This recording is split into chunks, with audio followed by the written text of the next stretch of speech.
तो ये लोग ये सोचकर निश्चिंत ना रहे सतलोक आसन वाले, लड्डू जलेबी ना बांटे कि भाई हमारी तो पार बस गई, बरवाला कांड के कुकर्मों पे पर्दा डल गया, सारी सजा गुरुजी भोग के आ रहे हैं, हमारा पीछा छूट गया। भाइयों पीछा छूटा नहीं है, अब आएगा नंबर तुम्हारा। नहीं तो बरवाला कांड का दोषी ये दुनिया सतगुरु रामपाल जी को मानेगी, वरना ये पर्दा पड़ा रहेगा कि सतगुरु रामपाल जी ने आदेश दिया होगा अपने भक्तों को कमांडो बनने का, पुलिस वालों को मारने का, तारीख पर ना जाने का।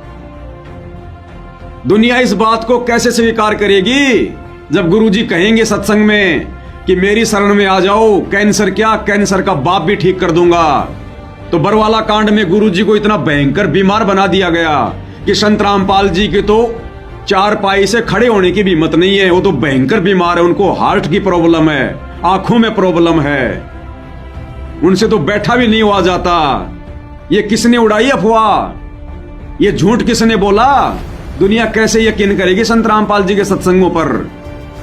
क्या एक बाप जिसको हम परमपिता परमात्मा कह रहे हैं, उधर से वो पुलिस वाले भी उसी के बच्चे, भगत भी उसी के बच्चे, ऐसा कौन वो निर्दयी बाप होगा जो अपने बच्चों को आपस में और अपने बचाव के लिए वो लड़ाएगा, वो मरवाएगा?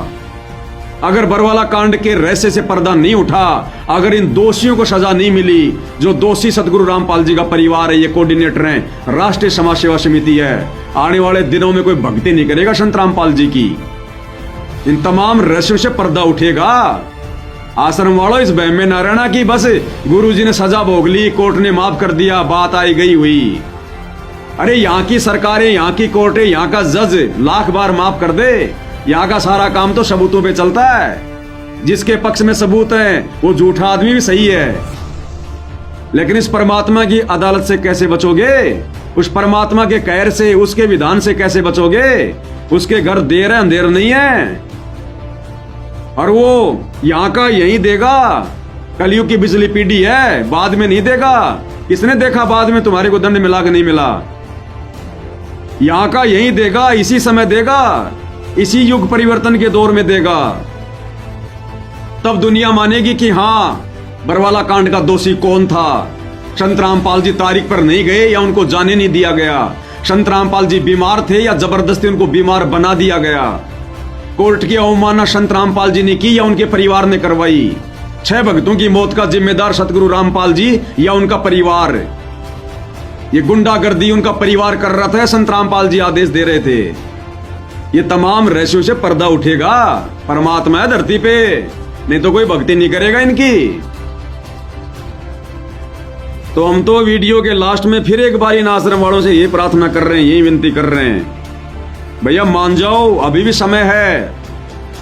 ये लड्डू जलेबी बांटना बंद कर दो, रो अपनी किस्मत पे कि गुरुजी अभी बाहर ना जाएं, नहीं तो उसके बाद तुम्हें मौका नहीं है, कोई माफी नहीं है। अगर 2-4 दिन गुरुजी नहीं आ रहे तुम लोगों के अनुसार, 2-4 दिन माफी मांग लो, पश्चाताप कर लो। अगर लाइव वीडियो देख रहे हो तो ये अंतिम मौका, अंतिम चांस परमात्मा इस पवन दास के माध्यम से, इस लाइव के माध्यम से तुम आश्रम वालों के पास में संदेशा भिजवा रहा है। ये दयालु है, दया करने में कसर नहीं छोड़ता, लेकिन तुम इस चक्कर में मत रहना। ये वही परमात्मा है जिसकी दयालुता का तुम नाजायज फायदा उठा रहे हो। ये वही सतगुरु रामपाल जी है जिसने त्रेता युग में हिरण्यकश्यप की छाती फाड़ दी थी। ये वही परमात्मा है जिसने त्रेता में रावण की नाभि में तीर मार दिया था, जिसने कंस को मारा था। ये बक्कल भी उतारता है, लेकिन वर्तमान में संत की भूमिका में है, ये सतगुरु की भूमिका में, इसलिए मजबूरी है। संत ना छोड़े संतता, चाहे कोटिक मिलो अशंत, और पतिव्रता चूके नहीं धर अंबर दशकंत। ये परमात्मा अंतिम श्वास तक इस समय संतता ही नहीं छोड़ेगा, भगतपना नहीं छोड़ेगा, चाहे इनके साथ में कोई कितना ही बुरा क्यों ना करो। ये अपनी तरफ से कोई श्राप नहीं देगा, कोई इल्जाम नहीं देगा, लेकिन इनका विधान, उस विधान से कैसे बचोगे? राम किसी को मारे नहीं, मारे तो हत्यारा राम। अरे अपने आप ही मर जाओगे सतलोक आश्रम वालों, ये कर कर खोटे काम। जो खोटे काम तुम लोगों ने कर दिए बरवाला कांड के समय, बरवाला कांड के बाद वर्तमान में जो तुम कर रहे हो, धजियां उड़ा दी परमात्मा की मर्यादाओं की, उनके भक्ति विधान की। ये कर्मफल भोगना पड़ेगा, बच नहीं पाओगे भाई। तब पता चलेगा कि सात संगति दुकान चल रही थी या परमात्मा का यथार्थ मार्ग चल रहा था। तब पता चलेगा सात संगति क्या थी। तो आप सतलोक आश्रम वाले, हम सत्सेवक भाई बहनों की चिंता छोड़ दो। हम क्या करेंगे क्या नहीं करेंगे, गुरुजी आएंगे तब क्या होगा क्या नहीं होगा, हमारी चिंता छोड़ दो। अपनी चिंता करो, अपने कुकर्मों की चिंता करो। तुम्हारे साथ में क्या बनेगी? जो परीक्षा में फेल हो चुके हो तुम, तुम्हारे साथ क्या बनेगी?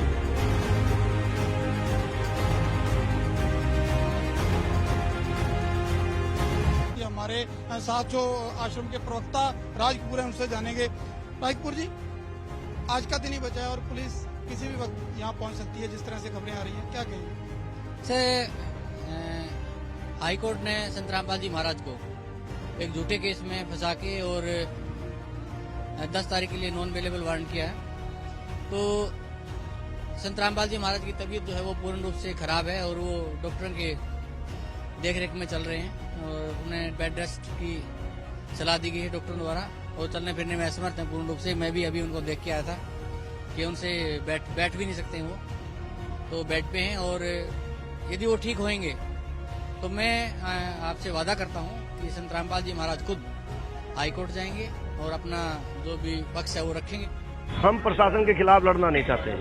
अगर प्रशासन, हमारे गुरुजी बीमार हैं, अगर गुरुजी हमारे बीमार और प्रशासन उसके खिलाफ कार्रवाई करना चाहता है तो 5 लाख लोगों को मार के ले जा सकते हैं। प्रशासन को हम ले जाने नहीं देंगे।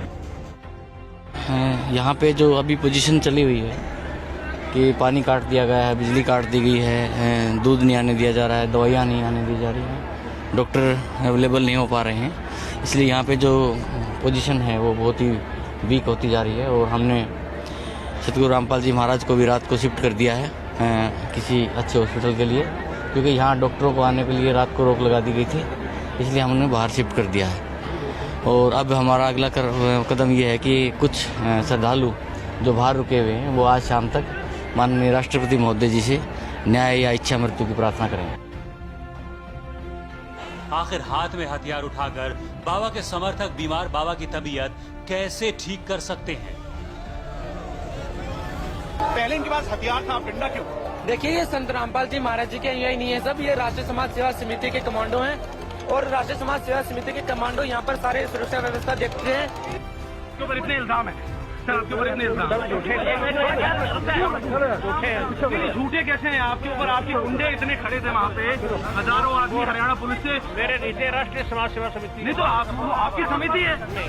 अरे आपकी समिति है बाबा, आप अपने आप को संत कहते हैं, आप संत कहना लायक भी है?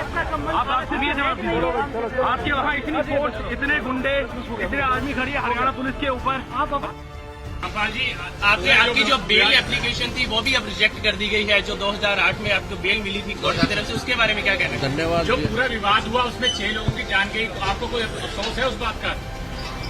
बहुत अफसोस है नहीं, जो आपने अपने अनुयायियों को ढाल बनाया और आप पीछे छुपे रहे, मैंने किसी को नहीं, वो आप सही मानते हैं? मैंने नहीं बनाया किसी को, वो अपने आप ही बन रहे थे। मुझे भी रोक रखा था, मुझे भी रोक रखा था, मुझे भी रोक रखा था, मुझे भी रोक रखा था, मुझे भी रोक रखा था।